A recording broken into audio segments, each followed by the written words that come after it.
할렐루야. 이 아침에 참 잘 나오셨습니다. 우리 옆에 분 한 분 인사하도록 하겠습니다. 잘 나오셨습니다. 큰 은혜 받으십시오. 오늘 말씀을 통해서 말씀을 사랑할 때 일어나는 일이란 제목으로 말씀을 나누도록 하겠습니다. 우리는 계속해서 바른 교훈 위에 서는 교회라는 주제로 말씀을 나누고 있지요. 그에 관련해서 말씀을 사랑할 때 어떤 일이 일어나는가 우리 짧게 한번 묵상하며 시편 119편을 통해서 나눠보려고 합니다. 여러분, 성경에서 제일 짧은 구절을 가지고 있는 성경은 어딜까요? 어디라고요? 시편입니다. 네. 며느리들이 싫어하는 시가 들어가는 시편인데, 그러면 제일 긴 구절은 어딜까요? 시편입니다. 오늘 우리가 읽었던 시편 119편이죠. 시편 117편이 제일 짧은 장을 가지고 있는데 시편 117편은 두 절입니다. 두 절. 굉장히 외우기 암송하기 쉽죠. 그런데 시편 119편은 무려 176절입니다. 어마어마하죠. 짧은 성경 한 권에 해당되는 그런 분량입니다. 굉장히 긴 내용들을 가지고 있죠. 17세기에 에든버러에 주교였던 조지 위셔트라는 분이 있습니다. 조지 위셔트라는 분이 있는데 이분이 바른 복음을 전하다가 당시에는 이 성공회가 그 영국 사회를 다 지배했는데 청교도 또 말씀 중심의 굉장히 개혁적인 말씀을 전하다 보니 밉보였습니다. 그래서 사형 선고를 받게 된 것이에요. 그래서 사형 선고를 받아서 감옥에 갇히게 되는데 교수대 앞에서 이제 사형 집행을 기다리고 있었습니다. 당시 영국의 전통은 사형수에게 시편 한 편을 낭독하고 죽도록 그렇게 배려를 해줍니다. 여러분 같으면 어느 구절을 선택하시겠어요? 시편 117편을 선택하시겠습니까? 두 절밖에 안 되는데, 그죠? 어떤 구절을 선택하시겠어요? 이 조지 위셔트라는 목사님도 시편 119편을 선택하게 되어서 낭독을 하게 된 것이죠. 낭독을 할 때 어떻게 낭독했겠습니까? 억수로 빨리 이렇게 낭독했을까요? 천천히 읽었겠죠. 행위가 온전하여 여호와의 율법을, 한 구절 한 구절이 생명과 연관되어 있으므로 얼마나 천천히 읽었을까요? 그런데 이 조지 위셔트라는 목사님 믿음이 있어서 사형이 연기되거나 아니면 취소될 것을 믿음으로 생각을 하고 있었습니다. 그런데 이 시편 119편을 한참 읽고 절반 좀 지나고 난 뒤에 왕의 전령이 마침내 도착해서 사형 선고를 멈추도록 왕의 명령을 전달하게 된 것이죠. 시편 119편 읽다가 생명을 건지게 된 것입니다. 아무튼 이 시편 119편은 176절을 가지고 있지만 이 176절을 왜 이렇게 기록했는가, 무슨 용도로 기록했는가 하면 이 119편을 암송하도록 이렇게 구절을 만들어 놨어요. 어마어마하죠. 한 구절 더 외우기 어려운데 176절을 어떻게 암송할 수 있을까요? 그런데 이 119편을 잘 보시면 어떤 구조로 되어 있냐면, 영어 시에도 이걸 많이 참조를 합니다만은 A, B, C, D, E, F, G 이게 알파벳 순서로 한 구절을 이렇게 연결하는 것을 보게 됩니다. 그러니까 A라는 단어로 시작해서 몇 절을, B라는 단어로 몇 절을 이렇게 구분해서 이렇게 176절을 시작하고 있는 것이죠. 이런 어떤 파나로마식으로 또 때로는 알파벳 나열식으로 시편이 기록되어 있는 것을 보게 됩니다. 히브리어의 알파벳은 A, B, C, D가 아니에요. 알렙, 베트, 기멜, 달렛, 해와 우자인 뭐 이렇게 있습니다. 22자가 있는데 이 22자를 모티브로 해서 알렙 해서 제일 먼저 단어를 시작하고 베트 해서 또 단어를 시작하고 이렇게 해서 176절이 이렇게 구성되어 있는 것을 보게 돼요. 굉장히 길죠. 그럼에도 불구하고. 그러나 이 119편은 하나님께서 주시는 은혜의 말씀의 복이 뭔지를 상세하게 기록되어 있는 것을 보게 됩니다. 마치 전광판에다가 요 앞에 복 받을 사람은 이걸 보시오라는 전광판이 기록될 정도로 이 시편 119편은 말씀의 복이 어떤 것을 보여주고 있는 것이지요. 자, 그러면 우리가 이 시편 119편을 통해서 어떤 우리에게 주시는 교훈이 뭔지를 살펴보기를 원합니다. 첫 번째 우리가 기억할 것이 무엇입니까? 1절부터 3절까지 말씀을 한번 읽어봅니다. 1절부터 3절 같이 봅니다. 시작. 여호와의 율법을 따라 행하는 자들은 복이 있으며 여호와의 증거들을 지키고 전심으로 여호와를 구하는 자는 복이 있도다. 참으로 그들은 불의를 행하지 아니하고 주의 도를 행하는도다. 아멘. 성경은 우리를 참된 행복의 길로 인도하는 줄 믿습니다. 여러분, 그렇습니다. 우리가 이 본문을 통해서 첫 번째로 기억해야 될 것은 참된 행복이 어디에 있는가, 참된 행복의 길이 어디에 놓여 있는가를 분명히 아는 것이 필요한 것이지요. 시편 119편은 율법이라는 단어로 이렇게 시작합니다. 보시면 행위가 온전하여 여호와의 율법을 따라라고 되어 있죠. 하나님의 말씀을 뭐라고 표현하고 있습니까? 율법으로 이렇게 표현하고 있는 것을 보게 되죠. 이런 것처럼 하나님의 말씀을 여러 단어로 표현하는 것을 보게 됩니다. 어떨 때는 교훈이라 했다가 증거라고 했다가 2절에 보시면 주의 도라고 이렇게 했다가 길이라기도 하고 율례, 법도, 판단, 말씀, 약속 이런 식으로 많은 나열하고 있는 것을 보게 되지요. 이것을 읽고 묵상하는 성도들에게 하나님의 말씀이 어떠한지를 알고 하나님의 말씀의 풍성함을 다양한 관점으로 깨닫게 해주는 귀한 교훈의 말씀이라는 사실입니다. 시편 119편을 가만히 묵상해 보시면 신약의 어느 성경 구절이 떠오르게 돼요. 다른 어떤 구절이냐면 디모데후서입니다.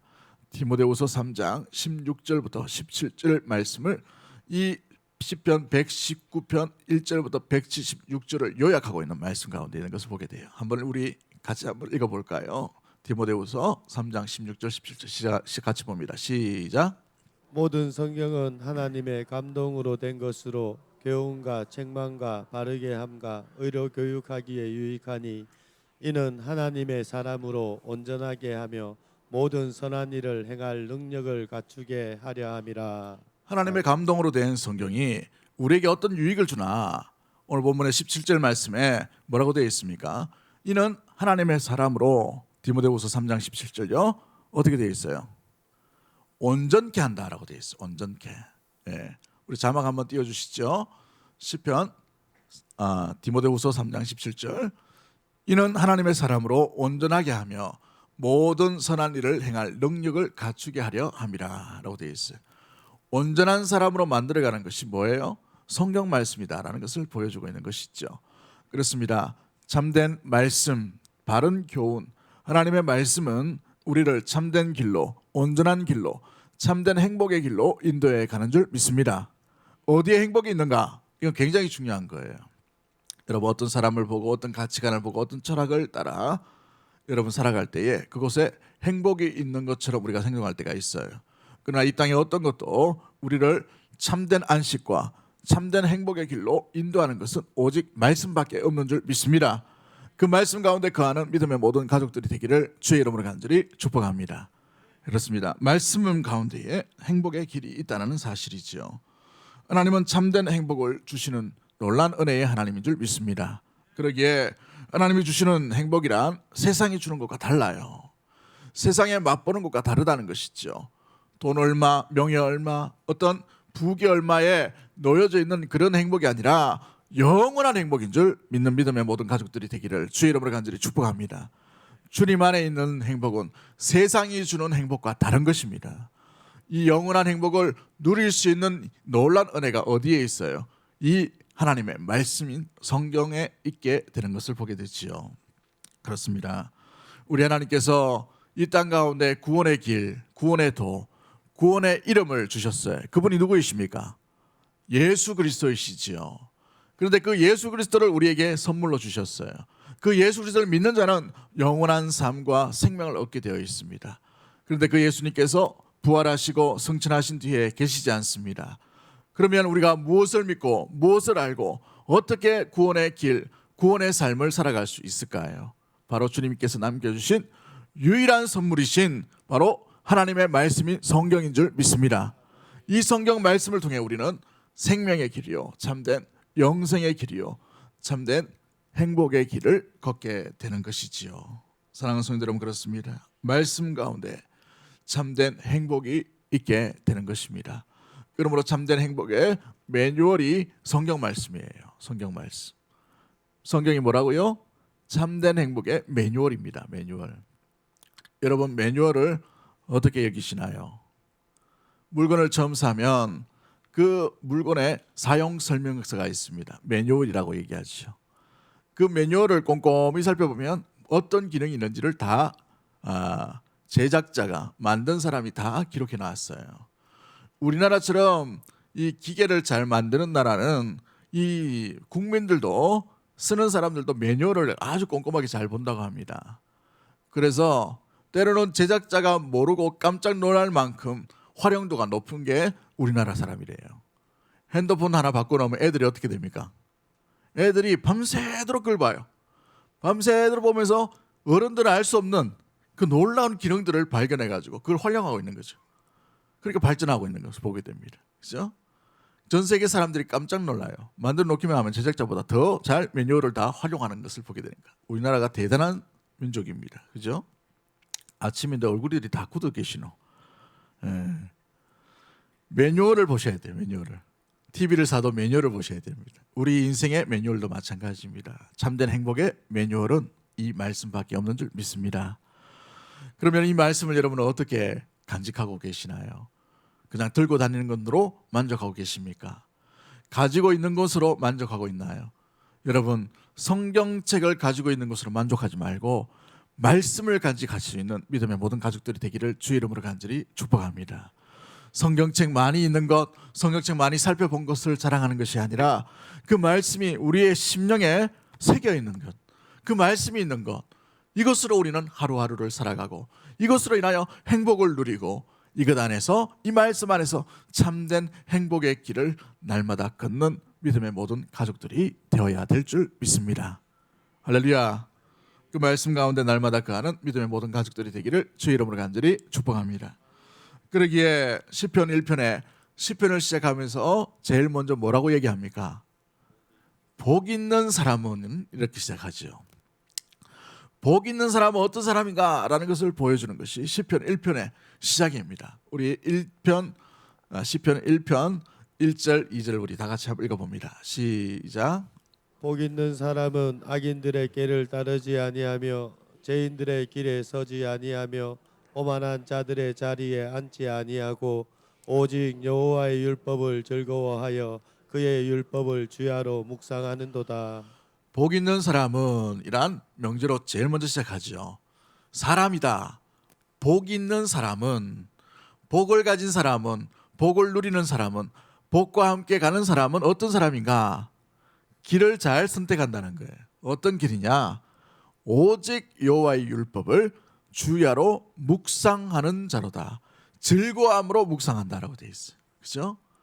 때로 우리의 주님의 말씀이 즐거움으로 느껴져야 되는데 즐겁지 않으면 참된 행복을 누리지 못하고 있는 삶의 모습들 가운데 있을 수도 있어요. 사랑하는 성도 여러분, 그러기에 참된 행복을 누리기를 주의 이름으로 간절히 축복합니다. 어디에서 누리셔야 돼요? 말씀에서 누리셔야 됩니다. 말씀에서 발견하셔야 돼요. 말씀에서 행복을 누리지 못하면 엉뚱한 것에서 누리게 돼요. 엉뚱한 말에 귀를 기울이게 된다는 말이죠. 아담과 하와는 하나님의 주신 말씀 안에서 안식과 영생을 누리셔야 됩니다. 그러나 사탄이 주는 이상한 말에 그들은 현혹되어 있는 것을 보게 되지요. 그로 말미암아 어떻게 됩니까? 행복이 깨어져 버렸어요. 여러분, 그렇습니다. 진정한 말씀, 참된 말씀, 하나님의 말씀 안에 참된 행복이 있는 줄 믿습니다. 그 행복 안에, 그 말씀 안에 행복을 누리는 믿음의 모든 가족들이 되어야 되기를 주의 이름으로 간절히 축복합니다. 여기서 누리지 못하면 어떻게 됩니까? 다른 엉뚱한 것을 쫓을 수가 있어요. 신기루를 쫓게 되는 것이죠. 다른 엉뚱한 말씀을 쫓게 되는 것입니다. 엉뚱한 말씀, 바르지 못한 말씀의 결과는 어떻게 됩니까? 결국은 파멸이에요. 사망입니다. 고통밖에 없게 되는 것이죠. 참된 행복을 바른 말씀과 주의 생명의 말씀 가운데 찾고 그 말씀을 붙드는 은혜의 우리 귀한 믿음의 모든 성도님들이 되어야 될 줄 믿습니다. 신약 성경에 우리 예수님께서 설교를 하시는 장면이 나옵니다. 산 위에서 설교하셨다 해서 무슨 설교라고 얘기합니까? 산상설교라고 얘기하죠. 아주 유명한, 굉장히 유명한 이 말씀입니다. 어떤 자유주의 신학자는 예수님의 말씀은 산상수훈밖에 없다라고까지 이렇게 얘기해요.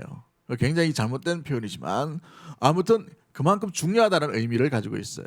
그런데 그 중요한 말씀을 제일 먼저 뭐라고 얘기하십니까? 마태복음 5장 2절 말씀에 산 위에 올라오셔서 예수님께서 처음 하신 말씀이 뭡니까? 심령이 가난한 자는 복이 있나니 천국이 그들의 것이며 라고 말씀하시죠. 심령이 가난한 자가 복이 있대요. 복된 자가 누구인가? 심령이 가난한 자랍니다. 여러분, 심령이 가난하다는 것은 무엇을 의미하고 있나요?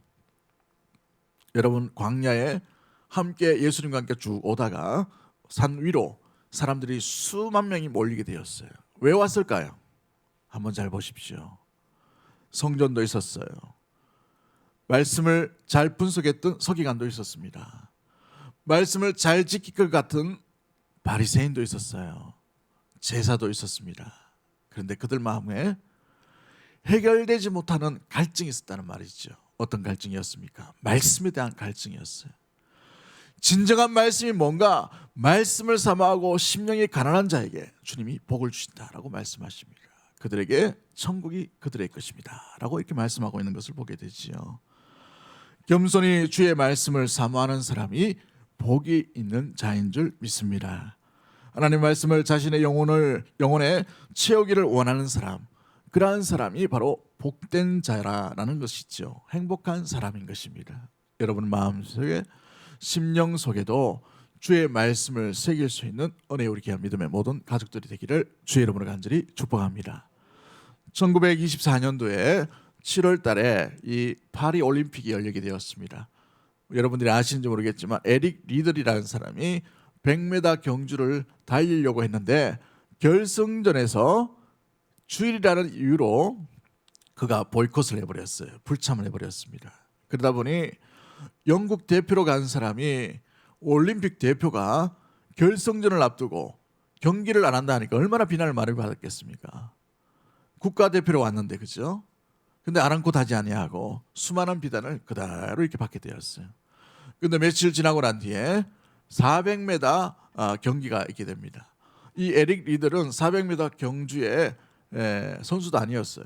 근데 우연히 어떻게 하다 보니 선수로 이렇게 나가게 된 것이죠. 영국 대표다 보니. 그래서 400m 경주로 나가게 됩니다. 주전공이 아니에요. 주전공은 100m입니다. 100m 세계 신기록을 가지고 있기 때문에. 그런데 400m를 준비하다 보면 여러분, 단거리 선수와 중거리 선수는 근육도 다르고 또 힘쓰는 것도 다르고 전략도 다 달라요. 그래서 잘 할 수가 없는 상황이었습니다. 그런데 이 경기를 준비하는 그런 상황 가운데 어떤 분이 종이 쪽지를 하나 툭 가져와서 옆구리를 푹 찌르면서 하나 주고 가는 거예요. 그래서 경기 앞두고 웬 종인가 싶어서 펴보니까 사무엘상 2장 30절 말씀인 것이죠. 짧게 정리한 말씀입니다.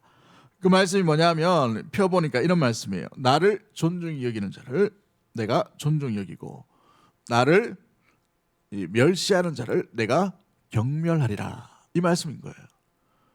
그 며칠 전에 주님을 존중히 여기기 위해 경기까지 포기했던 에릭 리들이지 않습니까? 이 말씀이 두렵고 흔들리는 마음, 온통 비난만 받고 있는 그 마음 가운데 확신으로 와닿게 되었습니다. 그 말씀을 암송하고 마음에 새기고 결승전에 임하게 된 것이죠. 근데 놀라운 것은 결승전에 400m 선수도 아님에도 불구하고 이 에릭 리들이 그 파리 올림픽에서 올림픽 신기록과 세계 신기록을 세우면서 47.6초의 경기 결과를 가지고 우승하게 된 것입니다. 그래서 수많은 외신들과 수많은 기자들이 몰려들어서 승리의 비결이 뭐냐라고 이렇게 이야기하니 이 에릭 리들이 기다렸다는 듯이 하나님의 말씀 때문입니다. 이 말씀 덕분에 내가 빨리 달리게 되었습니다. 나를 존중히 여기는 자를 내가 존중히 여기고 이 말씀 때문에 내가 흔들리지 않았습니다. 달릴 때마다 하나님이 즐거워하시는 것을 나는 느낍니다 라고 이렇게 표현하고 있는 것을 보게 되지요. 사랑하는 성도 여러분, 그렇습니다. 율법을 따르고 지키는 자, 주의 말씀을 따르고 지키는 자에게는 참된 행복의 길, 주님께서 함께 하신 은혜가 반드시 임하게 되는 줄 믿습니다. 행복의 매뉴얼인 말씀 가운데 날마다 거하는 믿음의 모든 가족들이 되기를 주의 이름으로 간절히 축복합니다. 행복 따라 사셔야 돼요. 저는 우리 믿음의 모든 가족들이 정말 이 행복을 누렸으면 좋겠어요. 세상에 있는 행복이 아니라 진짜 행복을 누리며 살아가는 우리 모든 가족들이 되기를 주의 이름으로 간절히 축복합니다. 말씀 가운데 함께 하십시오. 말씀을 따라 살기로 작정을 하시길 바랍니다. 말씀을 가까이 하시길 바랍니다. 들고 다니는 것, 간직하고 있는 것만으로 만족하는 것이 아니라 우리의 심령 가운데 말씀을 새길 수 있는 은혜 우리 귀한 믿음의 모든 가족들이 되기를 주의 이름으로 간절히 축복합니다. 두 번째 모습은 무엇일까요? 여러분, 말씀을 배우고 따르면 반드시 이 은혜의 복, 행복 매뉴얼에 기록된 대로 이 복이 임하게 되는 것입니다. 지난주 살펴봤죠. 주의 말씀과 계명을 지키는 자에게 몇 대의 복을 주신다고 되어 있습니까? 1000대의 복을 주신다라고 되어 있어요. 1000대의 복. 여러분, 말씀 가운데 있는 이 1000대의 복이 우리 믿음의 가정들 가운데 계속해서 드러나게 되기를 주의 이름으로 간절히 축복합니다. 여러분, 하나님을 사랑하면 사람의 그 특징이 뭐냐? 하나님의 말씀에 순종을 하는 거예요. 말씀에 귀를 기울인다는 것이죠. 아버지를 존중히 여기고 아버지를 사랑하면 아버지의 말을 잘 어떻게 합니까? 들어요, 안 들어요? 아버지에게 반항합니까? 아니에요. 어머니를 사랑하면 어떻게 됩니까? 어머니가 때로는 배우지 못하고 때로는 외모가 그렇게 출중하지 못한다 하더라도 어머니를 사랑하기 때문에 어떻게 합니까? 순종하죠. 실력으로 어머니를 순종하는 게 아니에요. 어머니이기 때문에 순종하는 거예요. 어머니를 사랑하기 때문에. 우리도 마찬가지입니다. 하나님의 자녀는 하나님을 사랑하기 때문에 하나님의 말씀에 귀를 기울이고 하나님 말씀에 순종하게 되어 있는 것이지요. 사랑하는 성도 여러분, 하나님을 사랑하십니까? 하나님을 사랑하시는가요? 그렇다면 하나님의 말씀인 이 성경에 귀를 기울이고 배우고 지키며 순종의 길로 걷는 믿음의 모든 가족들이 되기를 주의 이름으로 간절히 축복합니다. 여러분, 요한복음 14장 15절 말씀에 어떻게 되어 있습니까? 요한복음 14장 15절 말씀, 우리 본문에 보시면 너희가 나를 사랑하면 뭐 한다고요? 나의 계명을 어떻게 한다라고 되어 있습니까? 지킨다고 되어 있어요. 너희가 나를 사랑하면 나의 계명을 업신여긴다 아니고 나를 사랑하면 나의 계명을 어떻게 하신다고요? 지킨다라고 되어 있어요. 지키는 자의 편에 서 있는 믿음의 모든 주님을 사랑하는 자가 되기를 주의 이름으로 간절히 축복합니다. 또한 동일 본문에 요한복음 14장 21절 말씀 이렇게 되어 있어요. 요한복음 14장 21절 말씀 같이 봅니다. 시작. 나의 계명을 지키는 자라야 나를 사랑하는 자니 나를 사랑하는 자는 내 아버지께 사랑을 받을 것이요 나도 그를 사랑하여 그에게 나를 나타내리라. 나의 계명을 지키는 자라야 나를 사랑하는 자니 나를 사랑하는 자는 내 아버지께 무엇을 받는다라고 되어 있어요? 하나님의 사랑을 받는다라고 되어 있어요. 하나님의 사랑을. 여러분, 예수님의 말씀을 지키는 자를 하나님이 사랑하시고 그 사랑을 나타내 주시겠다라고 되어 있어요. 근데 더 놀라운 표현이 있어요. 우리 21절 다시 한번 그 자막을 한번 띄워주시죠. 요한복음 14장 21절 말씀 마지막 절에 나도 그를 사랑하여 그에게 나를 어떻게 하십니까? 나타내리라 라고 말씀하셔요. 나타내리라. 주님이 나타나심을 맛보기를 원하십니까? 주님이 우리와 함께 하심을 맛보기를 원하셔요? 주님이 이 땅 가운데 일하심을 눈으로 목도하기를 원하십니까? 주의 말씀 가운데 가십시오. 그러면 주님의 손길이 그 말씀을 따르고 말씀을 지키고 말씀을 붙들고 말씀과 함께하는 자에게 반드시 임하는 역사가 나타나게 될 줄 믿습니다. 하나님의 치유의 손길이 그와 함께 하실 것이고 하나님의 회복의 손길이 그와 함께 하실 것이고 하나님의 놀라운 권능과 전능하심이 그에게 임하실 것입니다. 여러분, 두려워하는 가운데에 주님을 요청했던 제자들을 한번 보십시오. 상황 나아진 게 없었어요. 풍랑이는 그 배와 바람과 이 물결을 더 잘하는 어부들이 많이 있음에도 불구하고 그들은 이 해결점이 주님밖에 없음을 알고 주님을 깨웁니다. 우리가 죽겠나이다. 주여 죽겠나이다 라고 되어 있어요. 뭐예요? 주님만이 하실 수 있다는 것이에요. 주님만이. 그렇습니다. 인생의 모든 염려와 걱정과 불안과 두려움과 우리의 내면에 사로잡고 있는 모든 것들이 여러분 우리의 생각으로, 우리의 경험으로, 우리의 실력으로 되는 것이 아니에요. 주님이 계셔야 되는 것입니다. 주님이 함께 하셔야 되는 것입니다. 주님이 이 땅 가운데 이곳에 계셔야 일이 해결되는 줄 믿습니다. 주님이 나타나시는 것은 말씀을 지키고 말씀을 따르고 말씀과 함께하는 자에게 하나님이 나타내시겠다라고 말씀하십니다. 우리 교회가 주의 말씀을 충실히 살아가고 순종하고 믿음 가운데 지키면 하나님이 이곳에 주의 역사와 주의 능력으로 반드시 나타나는 역사들이 일어나게 될 줄 믿습니다. 못 고칠 질병이 없겠도록 하나님께서 회복의 영을 부어주실 줄 믿습니다. 지혜의 강선을 발하여 주실 줄 믿습니다. 망한 자라 하더라도 주님의 말씀 한마디면 이렇게 세우시는 놀라운 일들이 일어나게 될 줄 믿습니다. 그러기 위해 우리가 참된 복인 말씀 가운데 날마다 가는 은혜의 우리 귀한 믿음의 모든 가족들이 되기를 주의 이름으로 간절히 축복합니다. 다른 비결은 없어요. 다른 행복은 없습니다. 다른 복은 없어요. 말씀과 함께 할 때에 그 말씀 가운데 임하는 주님의 놀라운 전능하신 복이 임하게 되는 것입니다. 그러므로 요한복음 1장에 그 말씀으로 오신 예수 그리스도가 이 말씀의 주인공이 되어 주시는 것을 보게 되지요. 주님을 모시고 주의 말씀을 마음속에 모실 수 있는 은혜의 귀한 믿음의 모든 가족들이 되기를 주의 이름으로 간절히 축복합니다. 그 말씀 가운데 거하고 말씀을 지키고 말씀에 순종할 때에 여러분 내가 말씀을 지키고 말씀을 순종하는 것처럼 보이지만 그곳에 하나님의 일하심이 반드시 나타나게 되는 것이에요. 주님을 여러분의 빈자리, 여러분의 삶에, 여러분이 살고 있는 모든 곳에 초대할 수 있는, 모셔드릴 수 있는 믿음의 모든 가족들이 되기를 주의 이름으로 간절히 축복합니다. 요한계시록 1장 3절에 뭐라고 말씀하십니까? 이 예언의 말씀을 읽는 자와 듣는 자와 그 가운데 기록된 것을 지키는 자는 복이 있나니 라고 말씀하십니다. 주님의 임하는 그때에 이 복이 우리 믿음의 교회와 우리 모든 가족들 가운데 나타나게 되기를 주의 이름으로 간절히 축복합니다. 신명기 6장 3절부터 9절 말씀이 있는데요. 신명기 6장 3절부터 9절까지 말씀. 우리 6절부터 한번 읽어보도록 합니다. 6절부터 한번 쭉 읽어보도록 합니다. 6절부터 같이 볼까요? 시작.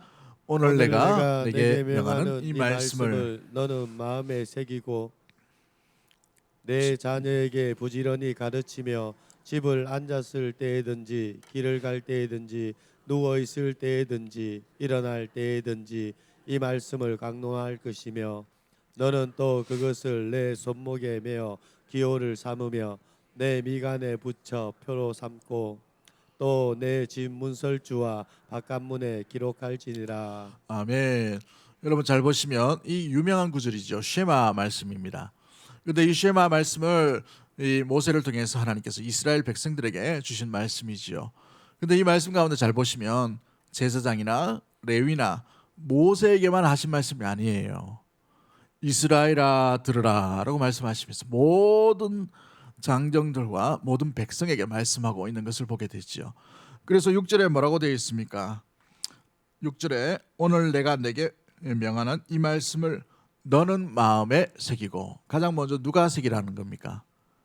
이 말씀을 듣는 어른 세대가 마음에 새기라는 것을 이야기하고 있죠. 그 다음에 7절 말씀이 뭐라고 되어 있어요?